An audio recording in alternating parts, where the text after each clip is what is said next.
नमस्कार, आप देख रहे हैं हरिद्वार की गूंज। आइए नजर डालते हैं कुछ ताज़ा खबर पर। हमारे उत्तराखंड क्राइम प्रभारी मोहम्मद आरिफ की खास रिपोर्ट। खबर हरिद्वार से है, जहां नगर निगम चुनाव में उतरे बहुजन समाज पार्टी से मेयर पद प्रत्याशी वरिष्ठ समाजसेवी सुलेमान बट की भाभी श्रीमती उस्माना ने अपने चुनावी प्रचार को तेज कर जनता से अपने पक्ष में ज्यादा से ज्यादा वोट की अपील कर रही है और उन्हें जनता का भरपूर समर्थन भी मिल रहा है। वहीं बीएसपी मेयर प्रत्याशी के चुनाव प्रतिनिधि वरिष्ठ समाजसेवी सुलेमान बट ने बताया कि चुनाव में उतरना उनका मुख्य उद्देश्य ज्वालापुर को अलग नगर पालिका बनाना है, क्योंकि नगर निगम हरिद्वार बड़ा क्षेत्र है, इसमें से ज्वालापुर अलग नगर पंचायत के रूप में विकसित होना चाहिए। उन्होंने कहा कि अगर नगर पालिका ज्वालापुर अलग होगा तो ज्यादा से ज्यादा ज्वालापुर क्षेत्र में निवास करने वाले व्यक्तियों को लाभ पहुंचेगा और विकास कार्य हर गली मोहल्ले में दिखाई भी देगा। उन्होंने कहा कि उन्होंने सदैव धरातल पर रहकर जनता की सेवा की है और अगर जनता आशीर्वाद देती है तो वह जनता की मूलभूत सुविधाओं को हर छोर तक पहुंचाने का काम करेंगे। उनका लक्ष्य केवल जनता को समस्याओं से निजात दिलाना है। हमारी भाभी जो इस वक्त चुनाव मैदान में है, श्रीमती उस्माना जी, और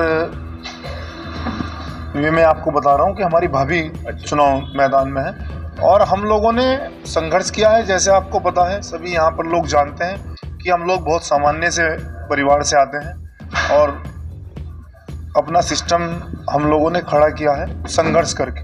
हम लोग कोई पैराशूट नहीं है, हम स्थानीय हैं और हम ऐसे व्यक्ति हैं, अगर हमारे लोगों ने हमें रात को भी आवाज़ दी है तो हमने उनके साथ खड़ा होने का काम किया है। तो इसीलिए हम लोग लोगों को विश्वास दिला रहे हैं कि इस बार आपके बीच का जो प्रत्याशी है वो चुनाव मैदान में है और ताकत दिखाने का समय है।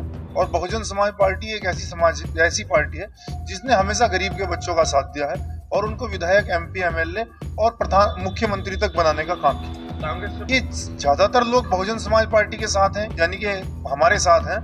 बहुत सारे लोग व्यक्तिगत रूप से हमारे साथ हैं, जो लोग जैसे आपको पता है यहाँ टिकट वितरित जो हुए हैं वो एक गुट के लोगों को टिकट वितरित कर दिए गए हैं और उस गुट का यहाँ पर पहले से भी विरोध है।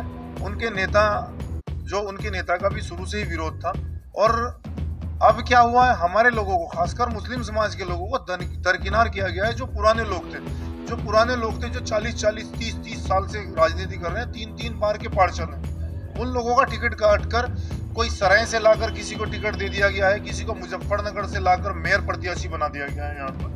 तो बाहरी लोगों को ढूंढ कर लाया जा रहा है और यहाँ पर शिफ्ट किया जा रहा है कांग्रेस के द्वारा। और हमारा मुद्दा है स्थानीय का। जैसे हमने आपको पूर्व में बताया है कि हम लोग ये चाहते हैं कि जो नगर पालिका ज्वालापुर जो है नगर पालिका बने। मेरा सबसे बड़ा मुद्दा यही है कि ज्वालापुर को हम नगर पालिका बनाएंगे, जिससे गरीब के और मजदूर के बच्चे चेयरमैन और सभासद बन पाए। हम लोगों ने हमेशा समाज के अंदर काम किया है। मैं पूरे देश के अंदर घूमता हूँ, बहुजन समाज में काम करता हूँ। ऐसा कोई व्यक्ति नहीं है जिसके लिए हम लोग खड़े नहीं है, जिसने हमें आवाज़ दी है, हम उसके लिए खड़े हैं और बहुत मजबूती के साथ में हमने हमेशा खड़ा होने का काम किया है, चाहे थाने हो, पुलिस हो। जब यहाँ पर मज़ारों को तोड़ा जा रहा था, जब ये भाजपा के लोग, जो प्रशासन के लोग भाजपा के इशारे पर मज़ारों को तोड़ रहे थे और उस समय कांग्रेस के लोग मौन थे, लेकिन हम लोग सड़कों के ऊपर थे। हम लोगों ने मुकदमे खाए हैं, कौम की लड़ाई को लड़ा है, समाज की लड़ाई को लड़ा है। और आज अगर हम लोग चुनावी मैदान में हैं तो हम लोगों को, समाज को भी ये देखना है कि कौन व्यक्ति आपके समय में मुश्किल घड़ी में आपके साथ खड़ा था।